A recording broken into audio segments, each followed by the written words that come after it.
Hello, what is up, everybody? We'll just give it a few minutes, wait for the folks to come on. Folks, I don't even know why I said that. Just give me a momento, por favor. Hello. Hello, Mr. Quick 168. What is going on?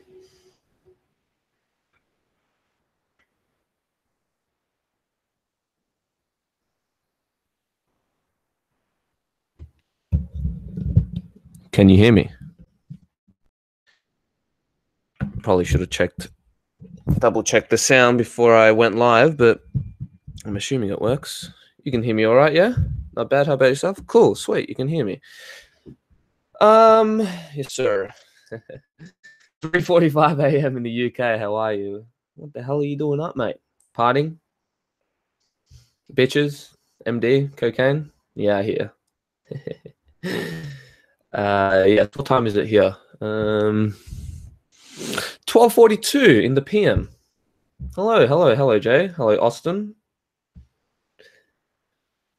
Mr. Quick, do you have any words of wisdom for us? Yeah, hi. Just figured out how to chat. Oh, yeah. Me too. Ugh. Oh, shit. My girlfriend's calling me. Hang on a second. Hey, babe. I'm just in the middle of a live stream, so make it make it quick.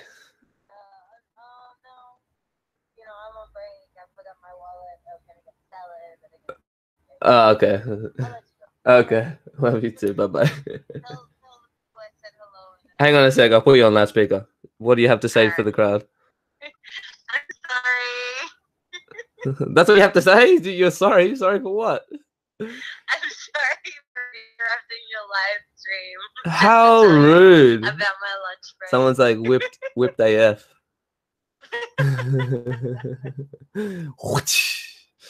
All right.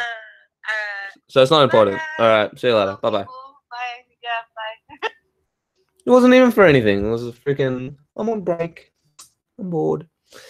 Anyways. Yeah, I didn't pick up. It's like it's usually something really important. So I'm like, yeah, I'm not risking that again. It's not worth it, mate. Anyways, Cannabis Connoisseur says, "Hey Tom, tell me about your trippiest weed experience." My trippiest weed experience. I've had a few, but I guess it would have to go back when I first started smoking weed, maybe 13, 14. And this is when I used to when weed used to actually completely blow my mind out of the water. And I remember I smoked so much weed that I started throwing up. And I remember just like kneeling in front of the toilet. And then I was like hallucinating, like to the point where like I'm talking like dancing leprechauns, like just weird, bizarre cartoon visuals, which I hardly ever get. It's very, very, very rare. I do not hallucinate from cannabis. Well, it depends on your definition of hallucinate, but I guess I mean I don't have significant visual effects when I smoke weed. So yeah, probably that. But that was what, over 10 years ago now? Yeah. I just got so high that I threw up, and which is not nice. Like throwing up from weed is way worse than throwing up from alcohol. Because at least with alcohol, it's like usually, generally speaking, when you throw up, it's like, oh, so much better. You got it out of you got it out of your system. Whereas if you throw up from smoking too much weed, each vomit just it doesn't make you feel any better at all. It's like the paradox. It's like this infinite vicious cycle. Anyways, but yeah, that was my trippiest weed experience. I've probably had more, but that's just the one that comes to mind. So what's the furthest you ran? It would have had to be in high school when I did there's a thing called a beep test. I don't know if do you guys know what a beep test is? When it's like you run laps and with each the time intervals between beeps, it's like beep, and then before it beeps, you got to reach the end of the line, and it just gets faster and faster and faster and faster to the point where you're like sprinting. Beep, beep, beep, beep, beep. It was like really, really intense. Yeah, probably when I did that. By the way, Tom, Rally reached full sort of nirvana, no more blockages. Damn. That's pretty. What's holding me back for, I don't even like using the word enlightenment, but you know what I mean? Like, what's holding me back the most in my spiritual growth is weed. Yeah. It's difficult because like weed is like, I love weed so much, but at the same time I hate it. I hate that I love weed so much. And I know that eventually I am gonna have to let it go. Like I don't want to be a Nazi and say never again for the rest of my life, but like for the most part, I want it to be. I want to get to the point where it's like I have it genuinely on a rare occasion, maybe twice a year, kind of thing. You know what I mean? Yeah. Why would you smoke so much? I was a kid. I was like a fucking young, reckless, bogan Aussie dickhead who had, I don't know, something to prove, and I just want to get fucked up. And I was a stupid, stupid, stupid kid. Ridiculous. And cool. That's what makes it even more retarded. You always live stream on nights when I'm actually going to sleep. Well, it's like this is the only time that I feel comfortable live streaming because I don't want to do it when it's like my nighttime. Jesus, it's just the tolerance time. Just keep smoking. Yes, very, very sound advice there, mate.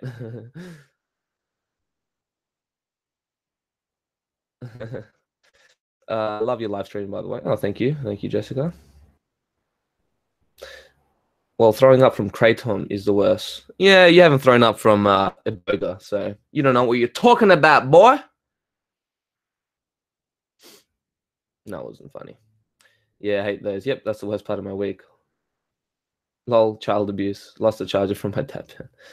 Weed really does slow you down, though it does illuminate things, but it slows down the actual process of purging them out. Yeah, it's a bit of a paradox, weed, isn't it? Because the way it works, it's like it seems to give you this experience of how it raises your consciousness, but I think in the long run, it just holds you back, generally speaking. I don't know what it is. Maybe it's like the spiritual equivalent of training wheels.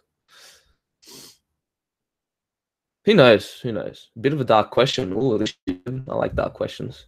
But from your experience, do you feel like the concept of death seems blissful after doing shrooms? No, I wouldn't go as far as to say blissful. Death blissful if you have a miserable life, sure. Or maybe if you're going through a lot of suffering in the dying process, and yeah, sure, it could be blissful, but that's not the first thing that comes to my mind. Would you explain spiritual development? How would you explain spiritual development to a 17-year-old? Oh,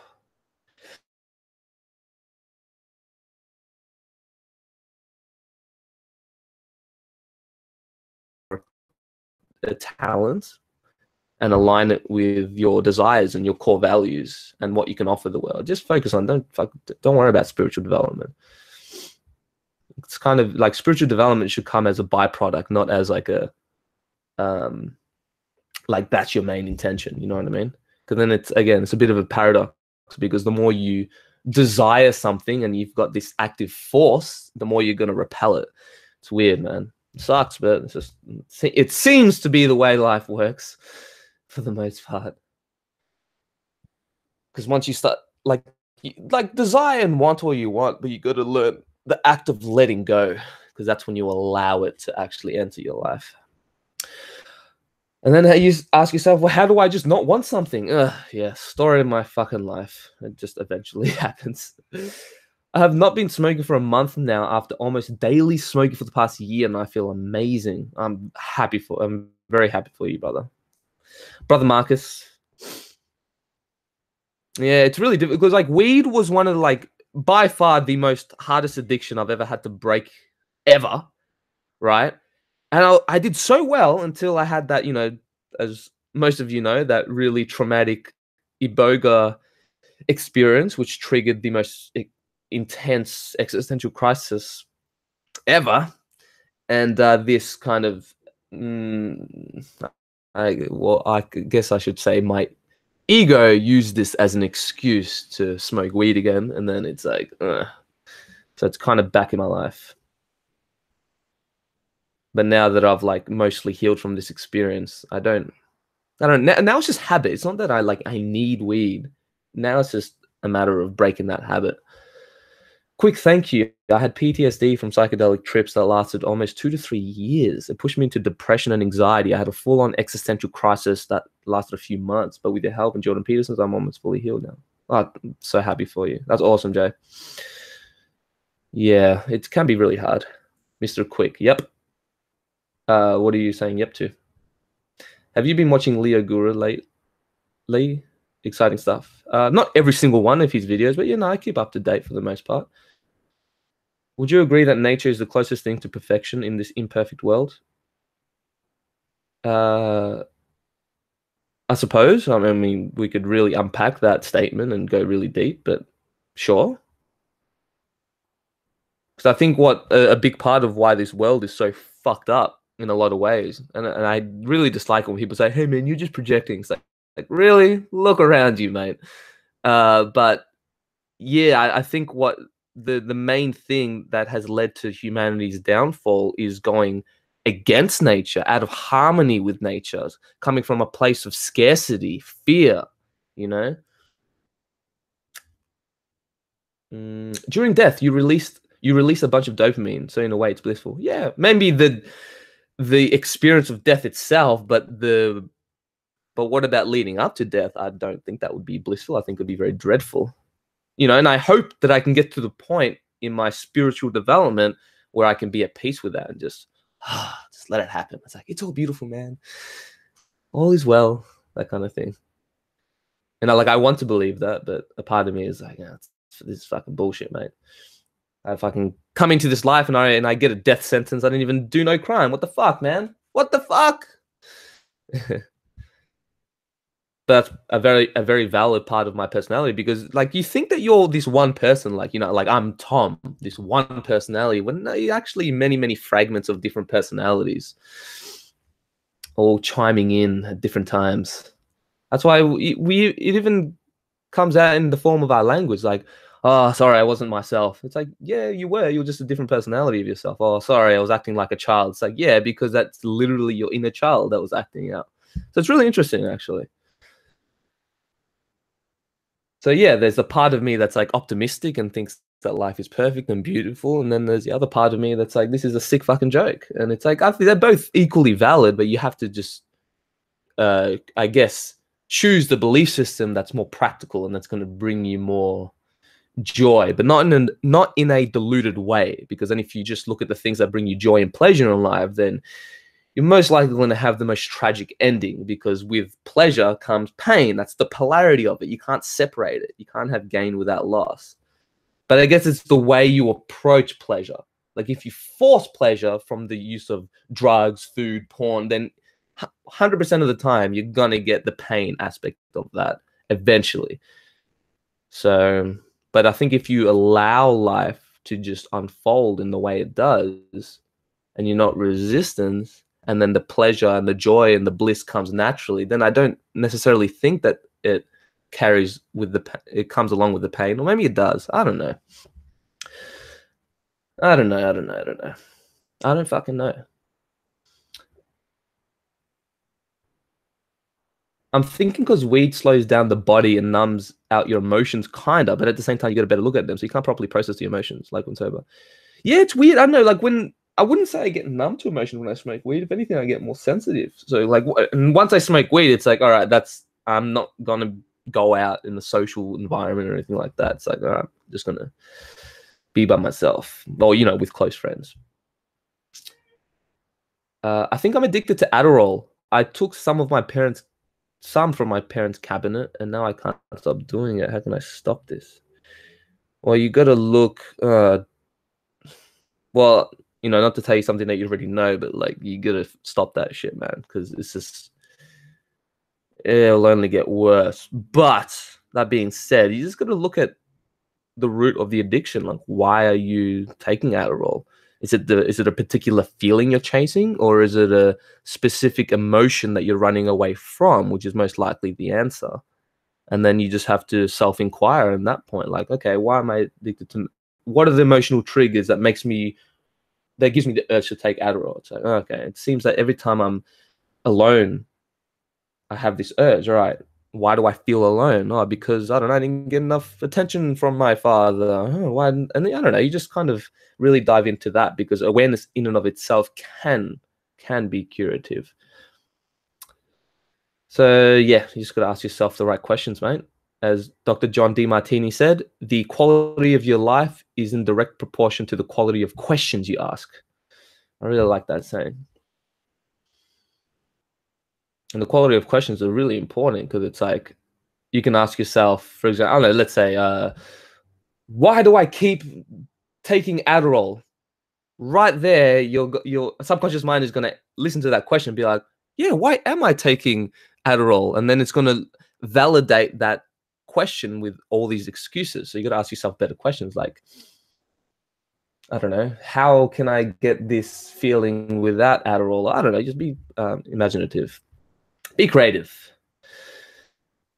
Would say weed triggers anxiety if you're predisposed, or causes it, or both? Yeah, well, both. It just depends. Some people it can make it worse. Some people can numb it down, but they're both just as bad. You know what I mean? Because for the person who smokes weed and makes the anxiety worse, at least it makes them more aware of this emotion. And but if it numbs your anxiety and makes you feel better, then you're going to be relying on this drug to make it better. But really, the anxiety is not really getting fully processed. Like Mr. Quick says, the weed can interfere, and most times it interferes with the processing of emotion. And what is emotion? It's energy in motion. You need to let it run its course, otherwise it's just going to build up and get bigger and bigger and bigger. And if you just keep suppressing it with that force, it's going to become stronger. Something like that, right? Have you seen your face morphing into anyone you think of it during advice for dealing with anxiety while we're at it? Breathe, dude. Breathe. Breathing and mindfulness and being with yourself. And what is mindfulness? Meditation, but letting the primal aspect of your ego run its course. Because you're not like, people have a lot of misconceptions with meditation, like it's this mystical practice where you go into nirvana or whatever. It's like, no, it's just really being with yourself. It's neither positive or negative. Sometimes you can have positive and negative experiences, but it's just really being with yourself. It's being human, really. I've never thought about the multiple personality thing. Interesting. It is interesting. Do you like the Beatles? Who doesn't like the Beatles? You ride mountain bikes, mate. Let's go on group rides in Australia trails. If you want to donate me a mountain bike, I would much appreciate that. Have you ever consumed morning glory seeds? Nope. When I do psychedelics, I either enter a blissful satori or a hellish psychosis. What the fuck is going on? It's either a complete understanding of me being in the universe for eternity, or hell, there is no between. Well, the law of polarity, right? With every action equals an opposite and equal reaction. Or is that the law of rhythm? They're both intertwined anyway, but you know, you can't have one without the other. And psychedelics are so extreme. So of course, with the really blissful, you know, fucking nirvana satori states is gonna come the equivalent of that in the dark side, right? Which is hell. Especially when you take high doses. Tom, why do women work so good? I mean, why does your girl understand things you can't sometimes? Well, because she's a female. She has a different understanding of life, a different biological meat vehicle. Women tend to have a higher intuitive intelligence for the most part. But I don't know, we're living in a very politically correct era. So me even just saying that could be very offensive. I'm offended, Tom. I'm offended.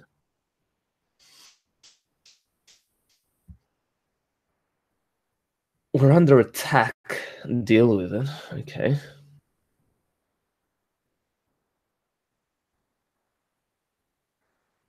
But with that comes, we're also getting helped, right? So deal with that, B-Dog 5000, if that's your real name.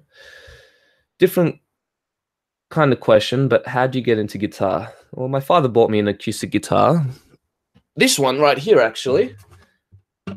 And I had guitar lessons for about 6 months to a year. And I just got really into it.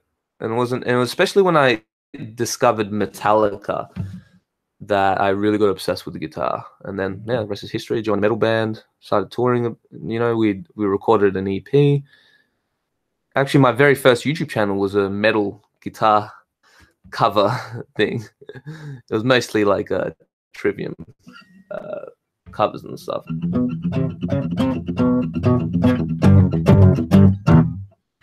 Know what I'm saying? Yeah, you know what I'm saying.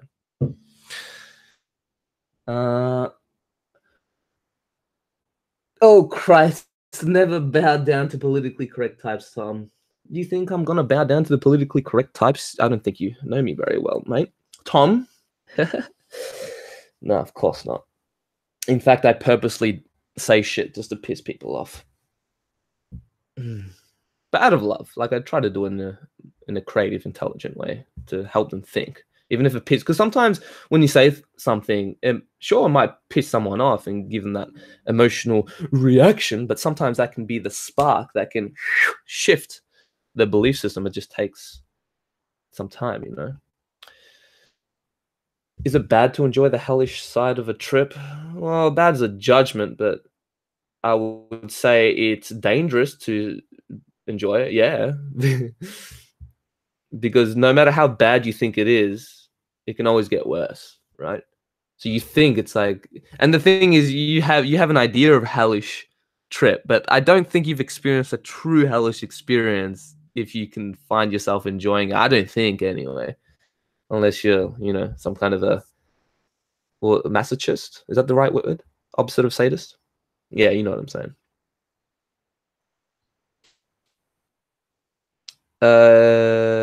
Do you like any of my favorite teachers? Aubrey Marcus, Till Swan, John Peterson, Graham Hancock? Yeah, I like all of them. Yeah, Aubrey Marcus was the guy who put me over the fence of trying ayahuasca for the first time and hence starting this channel. So, yeah. Would you recommend any others that are currently making content? Elliot Holmes is always good. Who else I listen to? Mind and Magic. That's a good YouTube channel. Talks about occult stuff. Uplifting Humanity. He goes into like a lot about etymology, symbology, practical spirituality. Yeah, he's pretty good. Who else? There's just so many. Like, you asked me that question, I'm like, fuck, I don't know. I'm learning. I learn from a lot of teachers every day. So, not saying that in like a egotistical, like, excuse me, I learned so much that I can't even keep up to date with all the teachings. But yeah, it's just one of those things. It's just too many. Thinking about trying DMT, I've tried plenty of other types of molecules, and I've read so much about DMT that I already know. Blasting your ego like on Salvia isn't fun. Nope. Appreciate your existence, man. I appreciate your existence, Dave. Thank you. It's not that I enjoy the process, but rather the relief after the fact. Right, yeah. Well, yeah, I've had those experiences too, but again, like I said, it will get to the point if you keep going down that route, especially life in its spiral nature, the bad trips are going to get worse. And it's going to get to the point where it's not going to be this challenging trip where you learn about yourself. It's just going to be a straight up, fucked up, traumatic trip that can damage you psychologically, spiritually, and emotionally. And then after that, you won't feel relieved. You'll be like, oh my God, I fucked up this time. And that's how I felt after Iboga. That was the very first time of true regret after the fact. And I'm not necessarily saying that it just because it happened to me, it's going to happen to you, but the probability of that happen goes up exponentially every single time you trip. So, yeah, it's just mathematics, right? Law of probability. I feel pretty content recently, and I don't feel the need to do any psychedelics right now, but have been presented the opportunity to do an ayahuasca ceremony. What do you think I should do? Don't do it if you have to ask me. You're always going to get presented the opportunity to do all this kind of stuff. Remember that the world is full of deception, right? And you can use that excuse for anything. Like, I had I got presented the opportunity to go to this really prestigious strip club and do cocaine, and like, you know what I mean? Like, I'm not saying that having an ayahuasca ceremony is the equivalent of going to a strip club and getting fucked up of cocaine. But what I am saying is that you're always going to be presented opportunities with everything in life. And the vast majority of opportunities, probably 99% of them, is deceptions and is going to lead you to drift off your path. So just be careful. And especially, I would say that most people who do ayahuasca ceremonies, like the people who set it up, are not qualified. So probably not, if I were you. Totally get what you mean. Kind of overdone it myself. Done shrooms around 13 times in the span of a year. Gets you to a really low point in your life. But nonetheless, opens your eyes. Yeah, but that's the price of opening your eyes. You don't want to get too much wisdom, man. Because there is a price to that. And once because you can, there is there's a saying, like, you can be cursed with knowledge. So, again, hence the law of polarity. With everything that's good comes an equal amount of bad, period. And I love it when people say, like, yeah, but what about psychedelics? And I had this. Oh, so what? You think psychedelics somehow, like, the law of polarity doesn't apply to psychedelics because you think you've had a good experience? It's always going to come with an equal amount of bad. And that's everything in life. It's not just psychedelics. Everything in this physical existence. There are certain things that, of course, can transcend duality. But when it comes to, like, really extreme experiences like psychedelics, you're going to have an equal amount of bad. It's just a matter of time whether or not you realize it. That's it. So again, I'm not saying it's bad. I'm just saying it's just as bad as it is good. And this is, like, not an opinion. This is the law of polarity is, I would go as far as to say that it is a scientific fact, because it doesn't matter whether you're a skeptic, a spiritual woo-woo new ager, a fucking religious type, you can't refute this, and everyone agrees with this. But there are ways of, I guess there's ways that you can use alchemy to use the law of polarity to your advantage, but it's still, again, you can't separate the two. And it's the fucking hell, man. It's like the whole human story. We try to separate chaos and order and realize that you just can't. But we're human, so we try, right? We try to do the right things. And that's the whole archetype of, like, villains and heroes. Look at the last Avengers, right? And the hero type is they're doing the wrong thing for the right reasons, and villains are doing the right thing for the wrong reasons. It's this paradox. But then what do? You can't be a villain, be a shit cunt. You have to at least try and help humanity. But then the paradox of helping humanity is that you're not helping them, and it's like, what do you do? I don't know. What are your thoughts? You should feature them both on your podcast. Who? Are you familiar with Unicorn and Jeremy Garner? No, I'm not. Is ice really a big problem in Melbourne at the moment? Have you tried it yourself? What's it about ice that makes it an epidemic in Australia? Well, we have a lot of bogans here, just likes to get fucked up, and ice seems to be the most euphoric, consistent high that you can get. Why is it big? Is it a big problem in Melbourne? Yeah, it's huge. It's a huge problem here. Especially in Perth. Perth, it's even worse. That's where all the miners are. Totally get what you mean. Yep. For me, I often pass through a phase of darkness before I feel peace and transcendence. For me, it's almost like I must account for all the decisions I've made since my last trip to myself. You should feature them both on your podcast. Well, I'll have to check them out first. What are your thoughts on MDMA? I used to love it, but I'm not really a fan anymore unless it's low doses because I hate gurning. I think MDMA can be a great tool. I think that 99% of the time it's probably more damaging than it is good. But that's not because of the MDMA itself, but because of how incompetent most humans are. And it's not our fault. It's just the way we've been raised and programmed and stuff like that. And I think that MDMA can be healing, but only after a certain amount of times. Like maybe you're doing it once or twice in your life with a professional practitioner, then yes, it can yield positive results. But I think anything apart from that, probably not. And you got to be careful with basing your drug results with the experience itself, because otherwise, it's like, I don't know. Like, all I'm saying is that I've met far more people who've gotten fucked up from MDMA than people who've gotten helped by MDMA. Again, is it the MDMA? No, it's a human thing. We're just, most of us are morons. What do you want? What are you on you now, boss? I'm not on anything, mate. Life. Oxygen. What about subconsciously? You know, like when your girl gives you the eye, you think certain people can actually talk to each other with that auditory language. Is this related to lucid dream? I don't know if that's related to lucid dream, but words are just 7% of communication. You say a lot more with your body language and the tone of your words. There are negative and positive ion to every atom. Exactly. Law of polarity. Exactly. So you got to be careful.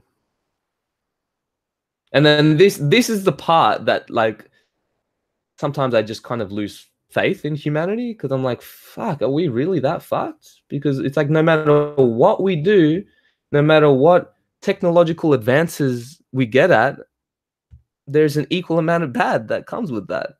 So it's like, what do we do, man? It's like technology, a perfect example. Like, it's done so much good, and I could talk hours on all the positives of technology, like the internet, computer, cameras, automobiles, fucking planes, all that. But I can also say why it's a horrific, dark thing, and why it's fucking up humanity. And I think it's even more bad than it is good, because we're not acknowledging the darkness. That's what makes it worse. Because at least if we acknowledge the darkness and acknowledge that with everything good comes an equal amount of bad, we can be honest about it, and we can see it, we can be aware of it. But then when we ignore it, the bad actually becomes greater than the good. And that's the part of that makes me lose hope in humanity, because it's like, yeah, the law of polarity, it's equal, but we're living in a time where it's not equal. I think that the darkness has far surpassed the good. And what's sad is, like, I don't think I'm being pessimistic when I say this. And please, if anyone can convince me otherwise, I want to believe that we're all going to be okay. And maybe we are, you know? Maybe I'm just over exaggerating, but I don't know, man. I don't know. But it doesn't mean that we have to stop trying. We have to keep trying, because we're human. That's what we do. Tom, you can transcend duality, though. It's just a hard thing for a lot of people because of all the baggage they have. Psychs can be eye-opening, but if the ego doesn't react well to it in that state. Right. Yeah, because I know you can transcend duality, but I think most people will not. And it's like, how do I word this? Because there are certain things that transcend duality, right? I would say love is one of those things. Light is one of those things, because people think that darkness is the opposite of light, when no, it's not. Darkness is the absence of light. Shadow is the opposite of light. And it's a very important distinction. So there are some things that don't necessarily apply to duality, but it's hard to, yeah, but like you said, it's very hard to get to that state, especially when you have a lot of emotional blockages, which fucking, I think all of us do, you know? Opinion on Kratom. Oh, well, like, just like any drug, it can be good, it can be bad. I think probably most people that use it won't use it for good, but who knows? Who fucking knows? Podcast with Kalindi E? Yeah, eventually. Why not? I'm just trying to break it down, because I don't want to have every guest to be in like the psychedelic realm, because I don't want to brand myself as that. So I want to do like a equal amount, like, you know, one person from the psychedelic community, whatever that means, and then one that's not. That's true about MDMA, considering the US clinical trials for using MDMA combined with therapy for getting rid of PTSD, but way too many people abuse it and aren't safe about their use. Yeah, exactly. And I don't think it's going to be a good, well, again, it's not going to, it's going to be good and bad. They're both musicians, but she identifies as a pop star cult leader, and he has a lot of educational content on connecting with fairies. They're both very woke and talented. They don't promote psychedelics, but I think your audience would take interest in the intersection. Okay, I'll check it out. Why do you feel your emotions are a constant cycle I feel the same now as I did 2.5 years ago. Before I had an enlightening period for about a year, I felt like I would never be down like this again. I don't know, man. If you have the answer to that, please let me know. Maybe you haven't gone to the root of that. But then, I don't know, because that's the thing. Like, you can go to the very root cause of this emotional distress, but then eventually it's going to come back, but in a different way.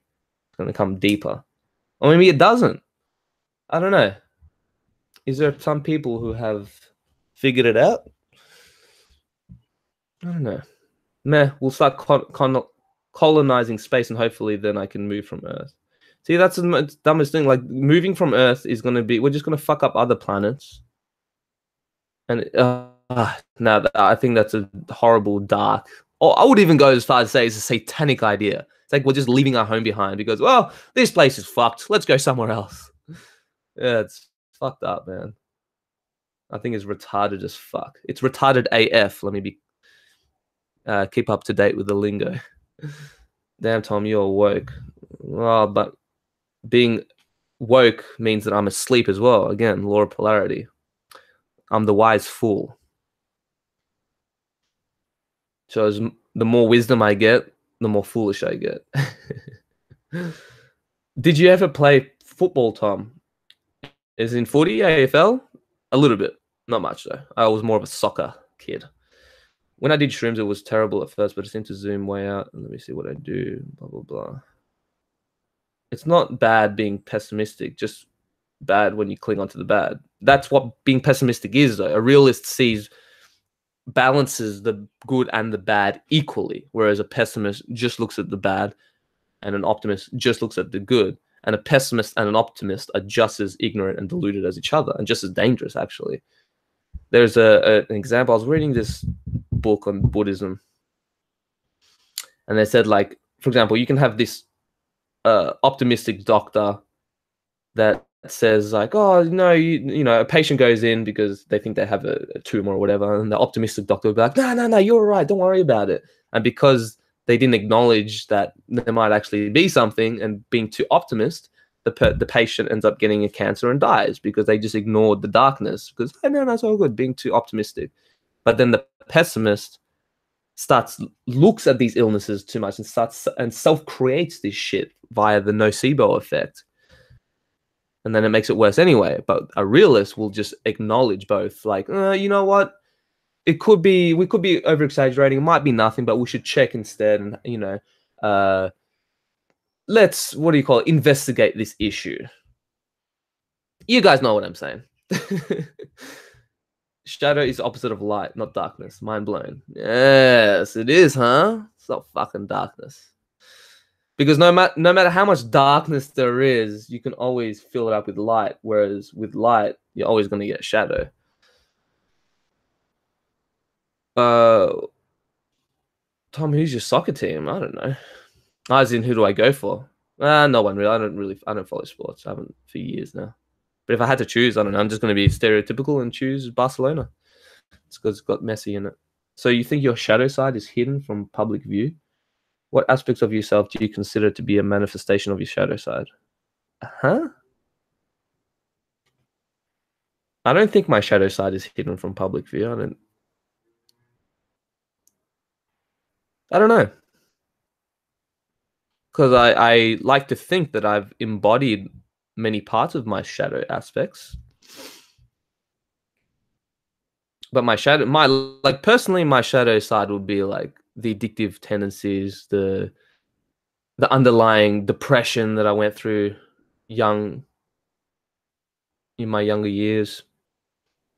I don't know. I can go on for a long time, but best psychedelic for music festivals. I don't think any psychedelic is good for music festivals. I think it's dumb.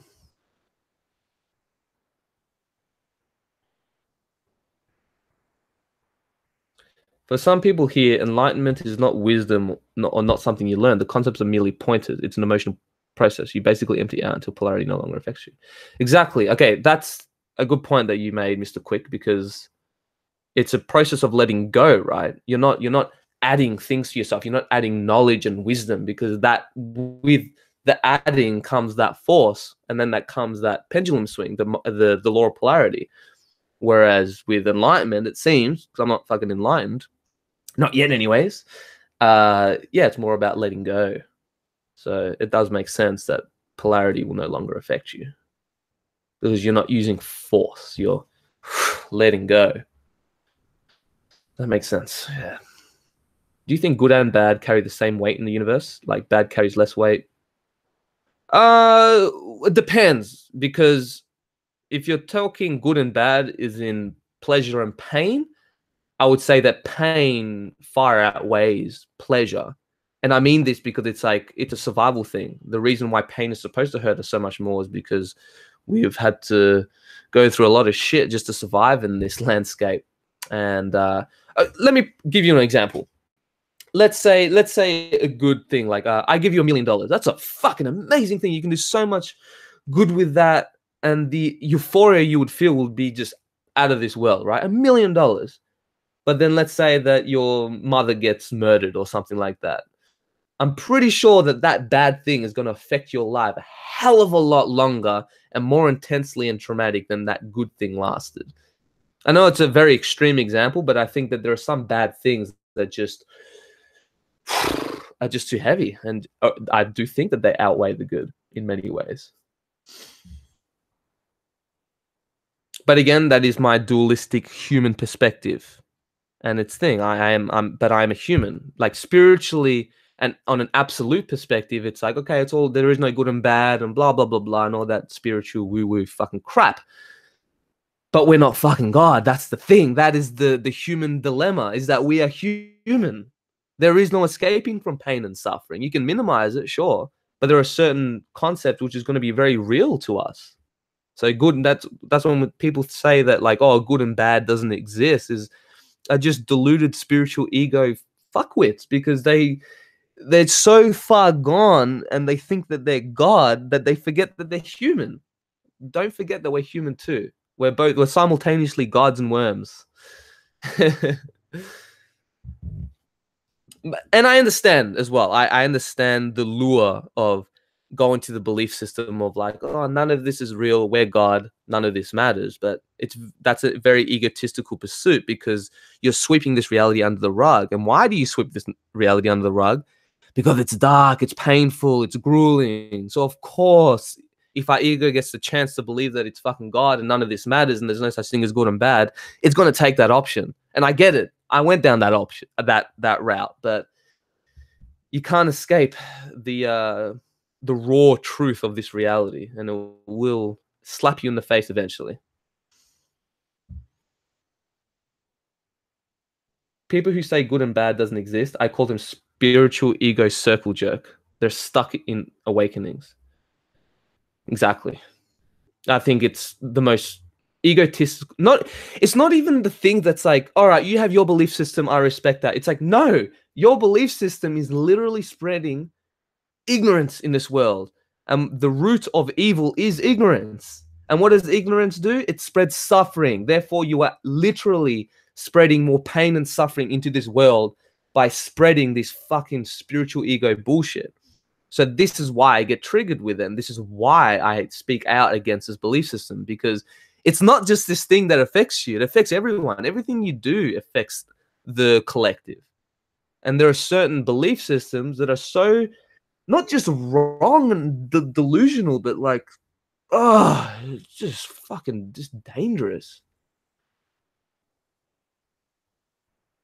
So, yeah.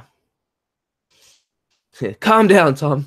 You're getting emotional. I know I'm getting emotional, but it's like, nah, I know what you mean, though. It's a very, very dangerous. And unfortunately, I have to admit that I've interviewed people who've said this fucking bullshit. Not cool, man. Not cool. But yeah, but at least you know now. You have a pointer of like, whenever someone says there's no such thing as good or bad, you know to run away from the opposite direction. There's no good or bad? Okay. So let me say, so if I stab you in the throat with a fucking screwdriver, you're telling me that's not bad? You're not going to feel that? Are you telling me that pain isn't going to be the most realist experience you'll ever experience in your life? I'm pretty sure it is. Like, of course there are bad. There's bad in this world. Because we're humans. And you're like, yeah, well, it's a human concept. Yeah, it is. But we're humans. That's, again, my whole point is that we're fucking humans. So saying something, because saying, okay, here's the level of retardedness of saying that good and bad doesn't exist. Saying good or bad doesn't exist is like saying hot and cold doesn't exist. And you could both say, like, yeah, they're words that we made up in our human mind and they're concepts that we're projecting onto reality. Yeah, you're right. But if you put your hand in boiling hot water, it is going to fucking hurt. You're going to feel that shit. And there are certain natural laws which you have to abide by. And you can ignore, natural law as much as you want, but it will catch up to you one day. That's all I'm saying. There are certain aspects of this reality which you just can't ignore. So good and bad doesn't exist. God damn. That's how far gone we've gone in this society, that even like the spiritual woke people are saying retarded shit like this. And I apologize if I'm offending anyone by the word retarded, but it's the best word that I can use. It's the most accurate word of this belief system. Anyways. Good and bad don't exist. Okay. You're trolling me, mate, huh? Suffering exists. People don't buy into non-dual dogma BS, but there is a way out of it. No beliefs, no dogma, no nothing. Just the process of emptying out. Yeah, true. Understand concepts as pointers, but be wary of your ego deluding you as being the real thing. Right, of course. Because it's true. Like you're right. Like good and bad, or hot and cold, or male and female. They're concepts, which are pointers, but they're pointing to a very real, let's say, measurement of reality. But you know what I mean, right? Yeah, you guys know what I mean. I hope you guys know what I mean.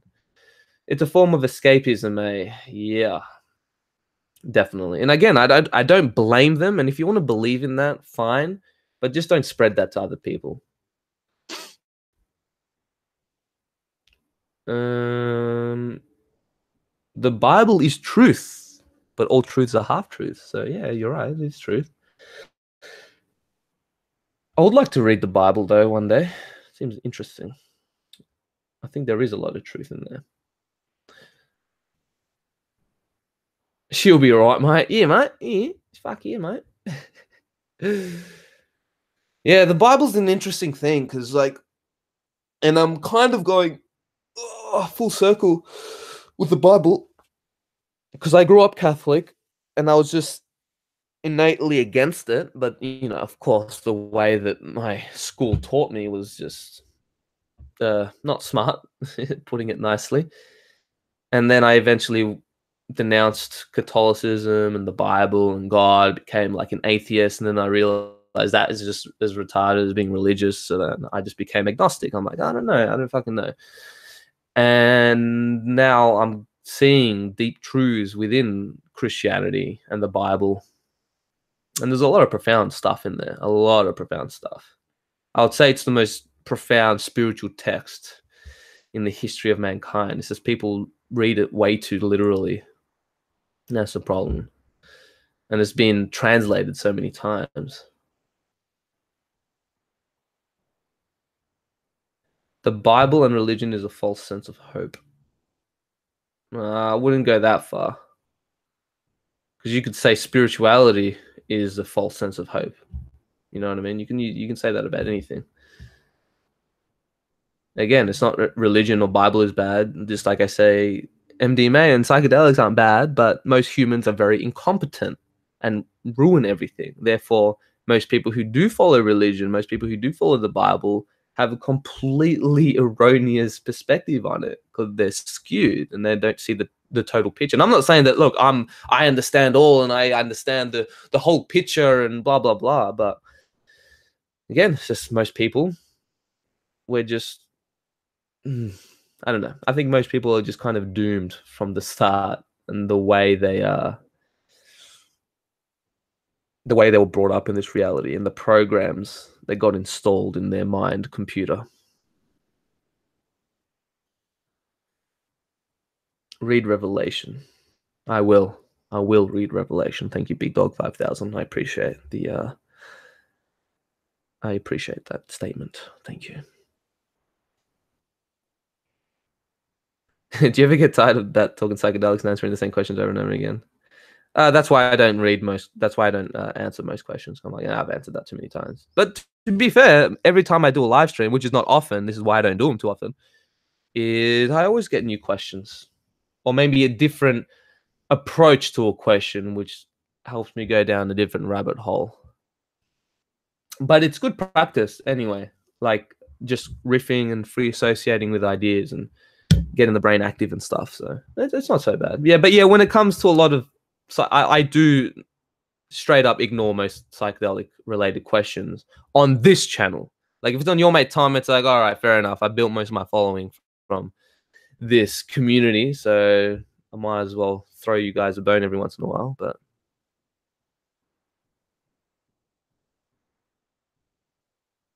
yeah. And then some questions, like, yeah, sure, I've answered them a lot of times, but each time I answer them, I answer it with more clarity, and I understand it more myself by talking it through. So it's not too bad. If I don't want to answer a question, I'll just ignore it. What's your opinion on doing psychedelic alone for the first time? I think it's stupid, irresponsible, and reckless. Don't do it. Do it with someone.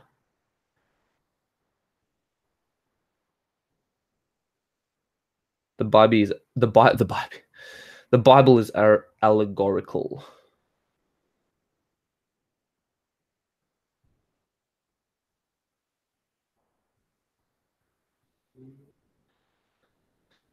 Love doesn't exist. There is no such thing as love. Therefore, there is no sorrow. Of course, it exists. Everything exists. But then, with that statement, again, look at the law of polarity. For any concept to exist, there has to be a polar opposite. So even you being able to conceive of there is no such thing as love, therefore love does actually exist, because that's the opposite of what you're saying. All truths are half truths, my friend. Of course love exists. And it's like Satan said that, all right. But Satan is also a sneaky silver-tongued devil, isn't he? He will give you half truths, but deceive you.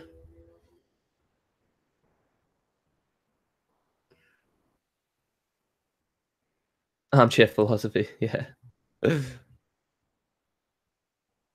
How are all truths half truths? Go read the fourth Hermetic principle, the law of polarity. That will explain it perfectly. It's because all opposites are identical by nature, but different in degrees. Everything has to have a polar opposite in life. Right?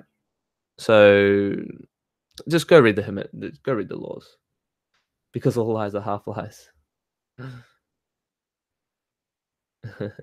And because we have this relative human experience, where as soon as you conceive something in words and concepts, you've already lost the whole thing. Therefore, you're only seeing one side of the coin.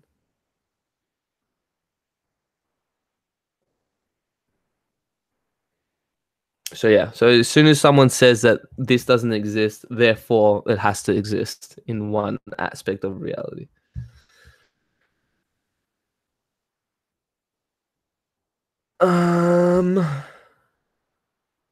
Does banana peels get you high? I've heard it does. Any spiritual books you recommend? Cutting Through Spiritual Materialism, The Kabbalion. Yeah, just start with those two, actually. You could read those books over and over and over and over and over and over and over again, and you'll always get something new. It's very profound. Your latest video documentary about drugs was absolutely amazing, bro. I love the editing and style as well as the content and message. Truly a piece of artwork. Thank you. I appreciate it. Yeah, I put a lot of work into that video, and I want to do more like that. Are we beeves or the beehives? That is the question. Again, it's both. It's both and none. That's pretty much the answer to every question in life. It's like yes and no. What do you think of the stoned ape theory? I think it's quite interesting. Yeah, it's an interesting idea, but I think it's silly for the most part. There's so many factors that indicate how our brain doubled in size in the span of what 2 million years or whatever it was. So yeah, it's an interesting theory, but nah, I don't think so. If I had to bet money on whether it's true or not, I would say it's not true. But it's interesting. It's an interesting theory. Along with Vikas, your latest documentary was the shit. Thank you. You should do a boxing video, you versus the other Psychonauts, starting with the Great Wind. That would be fun, right? Do like a debate. When's your girlfriend's LSD trip vid coming out? Well, like I've stated, literally since the very first time I even mentioned that documentary, I said once we reach our milestone, our first milestone on Patreon. And that being said, I'm still not sure if I will. Either I will release it for the public once we get enough funds, so I can comfortably work on that video properly. But it will be leaning more towards the negative side. Or if I make it completely balanced, I might just release it for Patreon. I don't know. I don't feel comfortable with that video being out in the public. It's not even because of my girlfriend tripping on LSD, but because of how it promotes drugs. And no matter how many negative points I say about LSD, people are going to do it anyway. And just the very act of releasing a video on YouTube about LSD is going to, like, in other words, for every person that gets well informed and inspired by this video, there are going to be 100 morons who are just going to do it recklessly. You know what I mean? And again, it's the paradox of drug education. How do you know everything in life has a polar opposite? It's literally scientific fact. It goes down to physics. Even every atom has a positive and negative charge to it. Newton's third law of motion: with every action equals an opposite and equal reaction. Even though that's more pertaining to the law of rhythm, but it's very closely intertwined with the law of polarity. And for any concept to exist, it needs a polar opposite, so then we can distinguish the contrast. That's how reality is the way it is. Yeah. I hold my bets. You're Australian, but Dakota's from Detroit. Yeah, I'm definitely Australian. Hence your mate Tom. Dakota from Detroit. I forgot where he's from. Maybe. What's your dream life like, Tom? Very bizarre, trippy, and vivid. Have you ever heard of biorhythms? I don't think so. I don't know. What is it? Yes and no to yes and no. Yeah, exactly. What's up, Jose Rodriguez? Hi, Tom. Just joined up. How's it going? I'm pretty good. Just thought I'd do this live stream. Ugh, how long has this been going on for, anyway?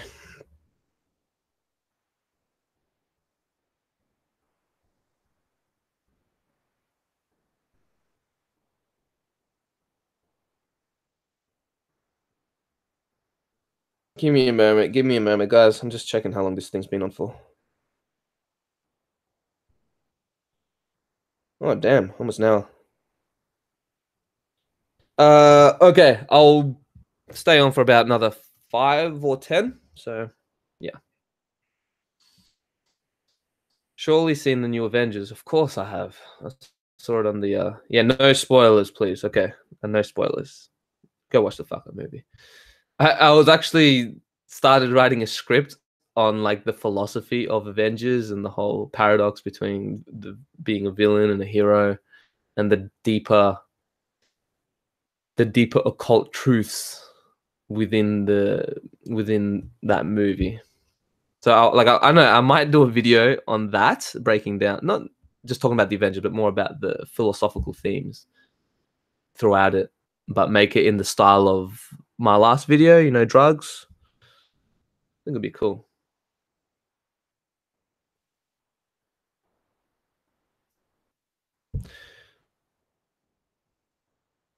Do you think? Uh, what do you think about DMT? Yeah, my opinion though on this movie, or how should I say? Because I want to break down Thanos's philosophy and why he's right, but also why he's doing it in the wrong way. Again, it's the whole villain hero paradox. Because Thanos has a point, and what he's saying is true, but the way he goes about it is very wrong. Whereas the heroes, what they're doing is actually wrong, right? Trying to fucking save every last human being. Not everyone's meant to be saved, and it actually just creates more problems. I'm not talking about Avengers Infinity War, but even Avengers 2, look at Tony Stark, how he wants to save humanity.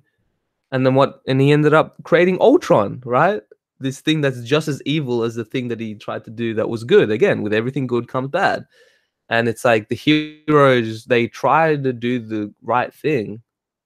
And they are doing, like, what they're doing, everything that they're doing for the right reasons. But their actions cause just as much havoc, unfortunately. And it sucks. It's like, what do you do? What the fuck do you do? We're humans. We're meant to help and care about our fellow humanity. I mean, I'm still going to try and help people, even though I know ultimately it might not be the best thing. Who knows? I don't know. I'm still trying to figure this whole thing out. But yeah.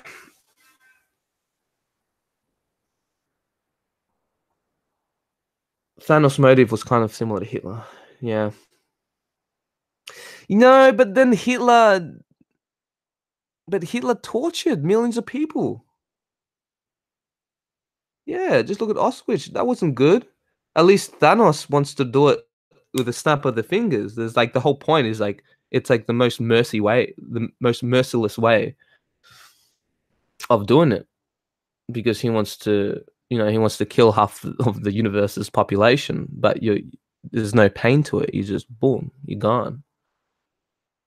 Whereas Hitler really wanted these people to suffer. So I don't know if it's the same. Like maybe similar motive, but it's not quite the same. I don't think, because Thanos actually wants to relieve suffering for the greater good of humanity.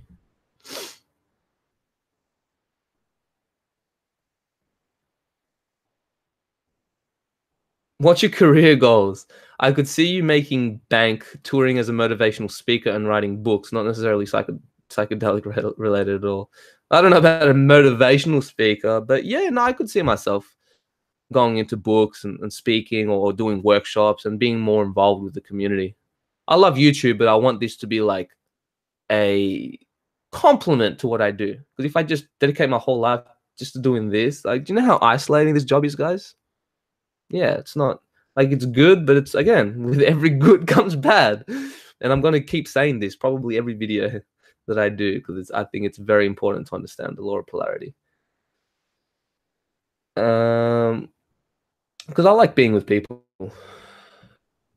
That's why I like doing podcasts and stuff. But yeah, who knows where I'll be in the future, but something much bigger for sure.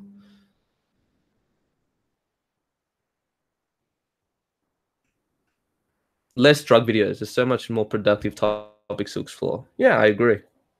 And even with the drug, like my last drug video, it was branded as drugs, but really it was my way of just preaching the law of polarity to you guys and just using drugs as an example.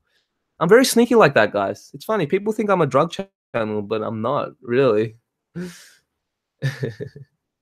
Hey, Tom is a Nazi, confirmed. I knew, yeah.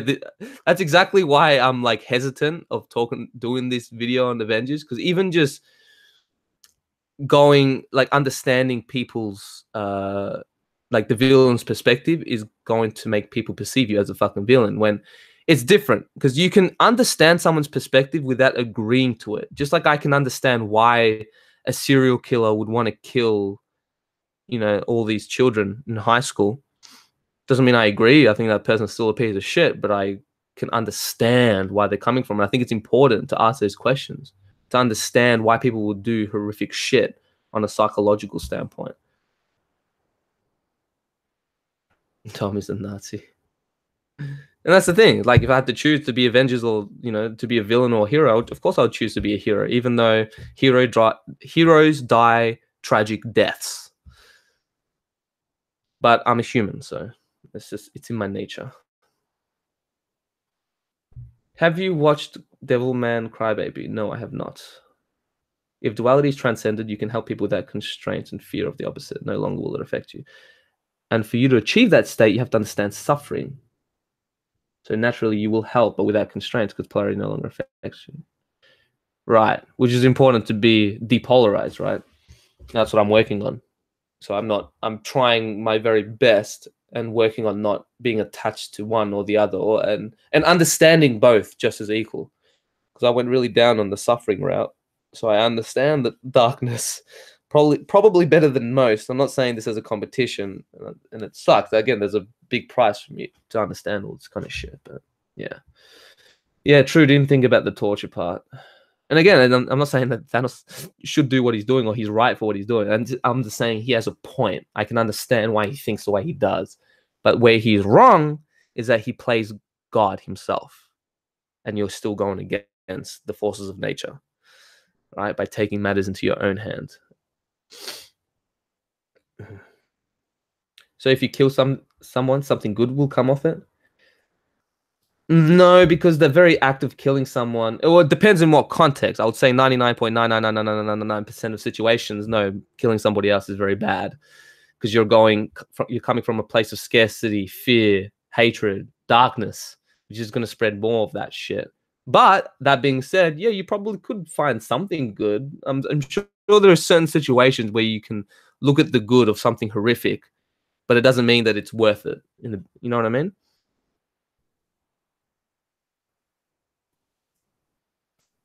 If you write a book, Tom, 100% grabbing copies. Maybe it will give you motivation. Okay. The book, my first book that I will write, will be about this, overcoming existential angst. Obviously, I'm going to come up with a much better and clickbaity title. But yeah, I can tell you've been really influenced by Peterson, Tom. Yes, I have, definitely. He was a very important part of my recovery. Can you measure suffering? Yeah, I'm sure you can. Suffering is... I don't think suffering is as black and white. There is suffering of, let's say, I don't know, losing your mum to cancer or losing your mum to old age. That sucks. It's going to create a lot of suffering, but it's the natural course of life. But what happened if your mum got tortured and killed by some sick psychopath? That's going to create a lot more fucking suffering. You know what I mean? So there are different levels of suffering for sure. Because there's suffering from tragedy, which is just part of life, and then there's suffering from malevolence, evil, which is a whole other fucking level. And that's why I get annoyed when people say silly things like evil doesn't exist. Because of course it does. And people who don't believe that evil exists, they just haven't experienced it. That's really what it is. Or maybe the word evil is a bit full on for some people, but let's just say, I don't know. I think that evil kind of says it all, though. Yeah, anyways. Depends on the individuals and how they feel. So yeah, true. You'd have to be a fucking enlightened master to not let that affect you as bad.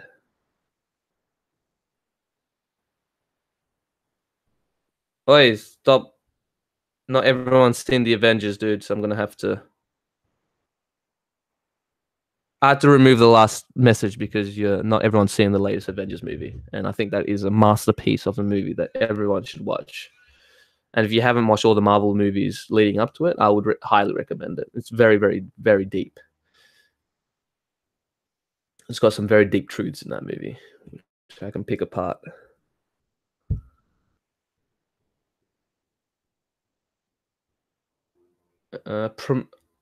Let them perceive you as a villain. There is no bad marketing. Promote objective thinking. Yeah. That's why I don't mind. Like, no matter what you do, like the more authentic you are, the more extreme people's opinions are going to be of you, especially because we live in a very polarized society. So me just speaking my truth is going to trigger a lot of people. There's going to be a lot of people that's going to be like, yeah, you know, he's got a point. And then other people are going to be like, oh, he's a, you know, like I'm going to be perceived as either a hero or a villain. So, yeah.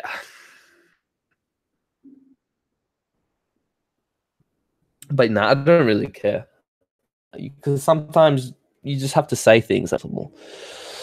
I'm not for the whole positive thinking and ignoring the darkness mumbo jumbo. I think that's a big part of why. That is how the elites use religion and spirituality to promote inaction. Being authentic is so important, though. Yeah. Well, the thing is, people are going to judge and criticize you no matter what you do, even if you're a carbon copy of every other person in this society, right? And there's absolutely nothing original, authentic about you. People are still going to fucking judge and criticize you. So you might as well do what you want to do. So, yo, Tom, I'm listening to you while cooking some dank meat sauce. Dank. Coming to India anytime soon? Well, no, I'm struggling with money issues, so there will be no traveling. Oh, I don't want to say I'm almost casting my spell. I'm struggling with money issues. I do not yet have the funds to easily travel at this moment in time, but I am working on it. Gotta be careful with your words, man, because you can cast spells on yourself. That's why they call it spelling.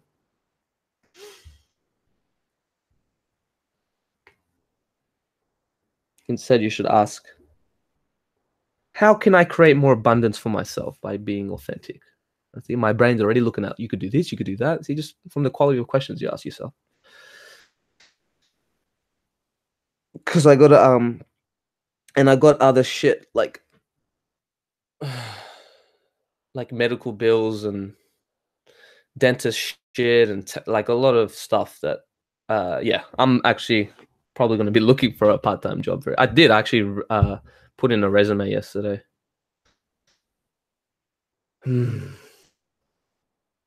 But it's all good. Everyone donate to Tom now. If you want. No. I'll sign up for your Patreon this month. I appreciate it. Thank you very much. Yeah, of course people are going to be like, this is like the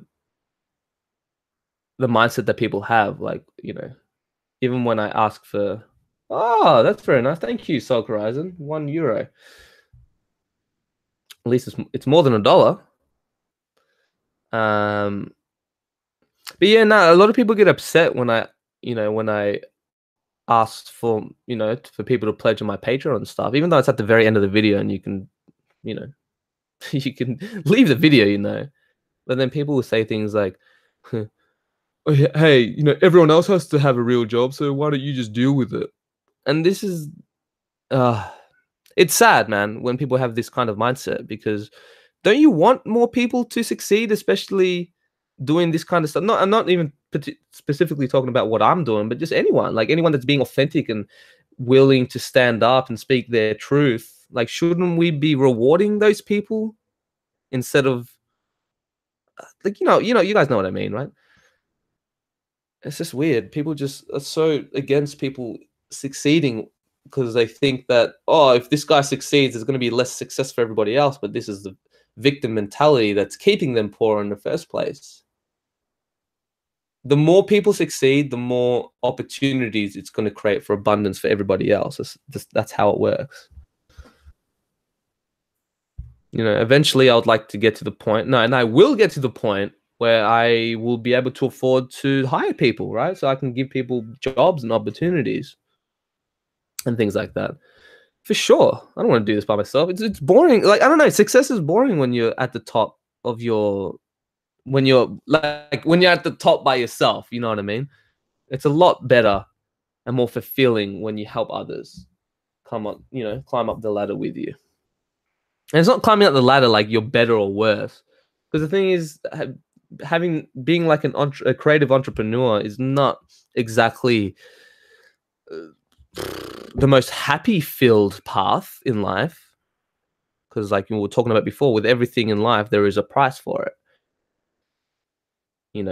I mean, I remember working at a job, and as much as my personality is not suited for a day job. I mean, sure, maybe I can do a casual part-time job to help me out, and I'm fine. I can do that, depending on what it is. But I've always hated working my whole fucking life, and it's like I could either just complain, be miserable in my job, or do something about it. And I chose to do something about it. But that being said, I remember having a full-time job, and I didn't have any emotional, financial stress. I got guaranteed fucking money in the bank every 2 weeks. I knew what I was gonna have. I had more opportunities because the more money you have, the more choices you have. Like now, I'm like just scraping by every month. Whereas before, I actually had money coming in. That's how I was able to afford traveling. You know, camera equipment, this Mac. It was all from my full-time job. So jobs can be beautiful, and it depends on your personality, of course, because sometimes, again, it's stressful running your own business, especially when it's just you. So, and I get it, and I even understand people who want to drag others down from a 9-to-5 job because they're miserable and they want to. Because the thing is, if you're truly happy with your job, then someone making it as an entrepreneur shouldn't bother you in the slightest because you're happy, right? And everyone's different. You know, not everyone can be an entrepreneur. We need people to work as well. And sometimes I wish I had a job. Like if I had opportunity to work for some, like, I don't know, someone mentioned Aubrey Marcus. Like if I had the opportunity to work at Onnit, let's say making videos for Onnit and Aubrey Marcus and stuff like that, I would fucking stop this straight away and do that just because it would give me more fucking security. It'd be a cool experience. I wouldn't have to go through this fucking financial stress. You know what I mean? I'd still be working on this part-time, but yeah, it's not as great as you think it is, guys. That's all I'm saying. I'm very grateful, and I will continue to do it because that's just my purpose. And I just have to accept the downfalls. But there are always going to be downfalls in life. You just got to. It's all a matter of perspective and where you choose to focus on. Oh, thank you, Waking Dreaming State. Appreciate the $5, mate. We appreciate your valuable time. Thank you. I see that, but then I look at some of the successful rappers today who put no effort in their music, and I'm like, bruh, yeah, I can get it. I can understand that. But they're the ones who end up being the most miserable in life. I remember I saw Tony Robbins speak at a seminar once, and he said that he didn't drop names, but he said that a lot of these hip hop superstars, like one of the biggest in the business, are literally the most miserable sons of bitches he's ever seen in his life. And being a mainstream rapper these days, it's a very egotistical pursuit. You're talking about how great you are while dissing other people, and like, there's a lot of darkness that comes with that.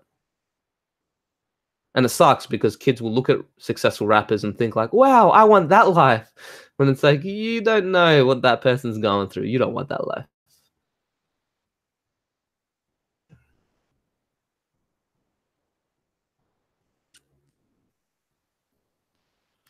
Effort in music is still subjective. It doesn't really matter. I don't really like mumble rap, but if people enjoy it, then so be it. Freebird was written in 5 minutes. How can Freebird be written in 5 minutes if the song itself is longer than 5 minutes? But yeah, I get what you're saying. But there's no point in hate, because if you start hating and spreading negativity, then you're just going to reinforce this scarcity reality for yourself. So you're just shooting yourself in the foot. My advice to your prob, if this was 5 years ago, financial stress doesn't exist. It's all the self, man. You need to be the witness in the now. Yeah. This is a real thing. But that being said, I'm getting to the point now where it's like, yeah, I still go through financial stress, but I knew if shit was to hit the fan, there's so many other things I could do. Like even outside of getting a job, you know, I could do consulting. I do want to make like a video course or like some product, like a video product. Because again, I wish I had enough money that I could just make free videos for you guys all the time, but life doesn't work that way. Vice should hire you. Yeah, see, I'll totally do stuff like that. It would be like, but he has a girlfriend. The thing about my girlfriend is that she's like the coolest chick in the world, and she would totally understand, even if I had to leave for a few months. Yeah, see, I'll totally work in terms of a job, yeah, I'll totally take a job if it's to do with what I want to do, like something creative. You know what I mean? Yeah, I'll do it for sure. Even if that means cutting down the amount of videos I do here.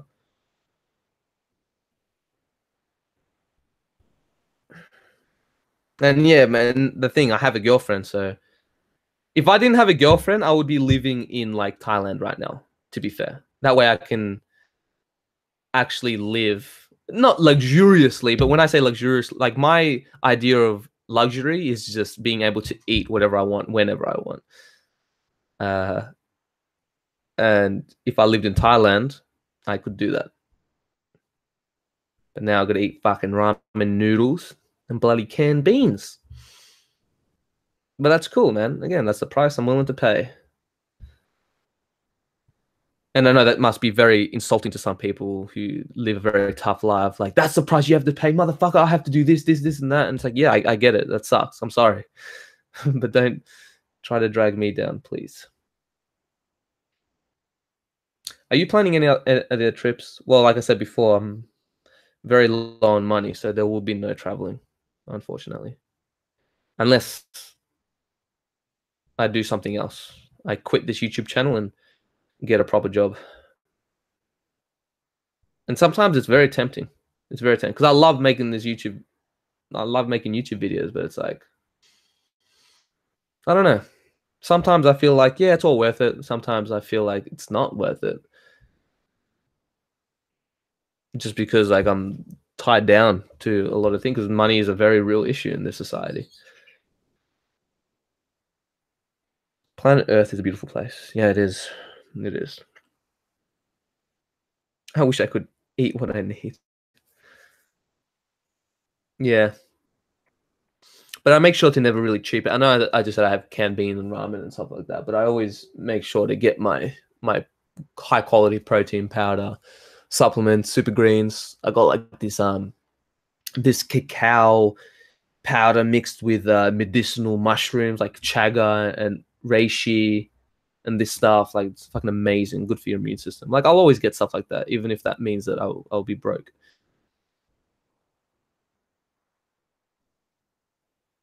But if you watch his content, you should donate for the content. You don't have to donate. I put videos on YouTube for free. It's only if people want to. Yeah, I wish. Like, of course, it'd be nice if more people donated, but again, you just got to look at the opportunities in that. Because if me not making enough on Patreon so I can do this comfortably, it forces me to look at other avenues, and for me to look at other avenues, I learn new skills, and I get to diversify my income. So in the long run, it's probably better that I didn't just get a whole bunch of Patreon money straight away, so that way I don't have to worry about anything. Even though, like, yeah, it would be nice, but yeah, life isn't that fucking easy. I don't think I'm gonna get everything handed to me on a plate. Sometimes it seems that way, but it comes with the price, doesn't it? Look at Lil Pump. The dude is fucking mad. Yep.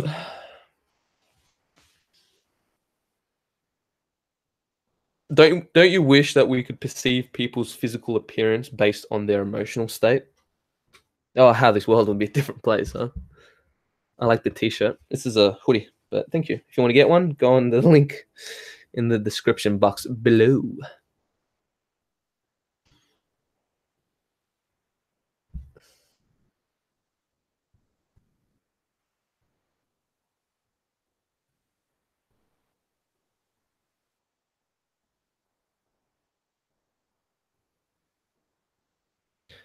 Alrighty, guys.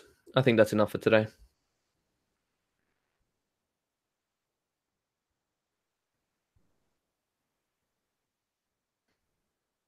Yeah, always a pleasure. Anyways, guys, like talking to you guys. When will the next live stream be? I have no idea. Yeah, physical attractiveness is fucky. Hey, Tom, what's the difference between the two hoodies? One's cheaper than the other. It is? Like, of this? I don't know. There shouldn't be any difference. I guess just choose the cheaper one. documentary on mate. As much as I'd like to, I don't think it's worthy enough to get its own document. Oh, I don't want to say worthy. Sorry, I'm not fucking God, but you know, like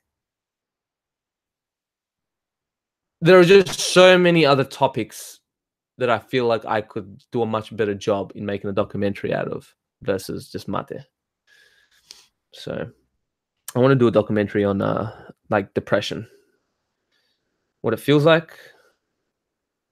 All the designs have 2 hoodies. Okay, give me a second. Give me a second before I say goodbye. I want to clarify this. Okay, so you clicked on the link right here, the one that says 10% off merch, right? Yep, cool. We're on the same page there. Yeah. All right, mate.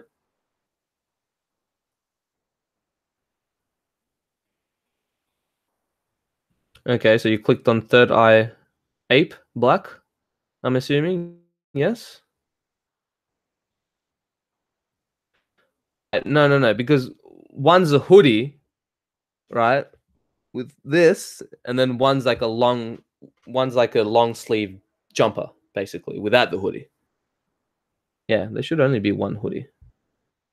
Right, so the hoodie's $39, the other one's $26. Yeah. Speaking of, I gotta get more designs. They're just so freaking expensive. It's so expensive.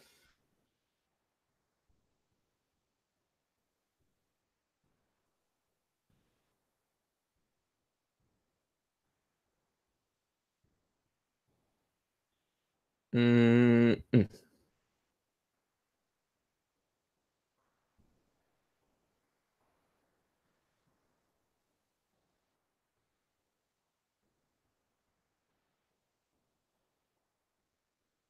All right, but they both say hoodies, do they?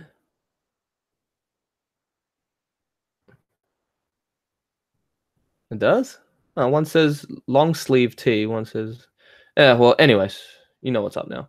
Yeah, for the people who just tuned in, yeah, I'm going. Apologies. Catch you guys in the next video. Peace out.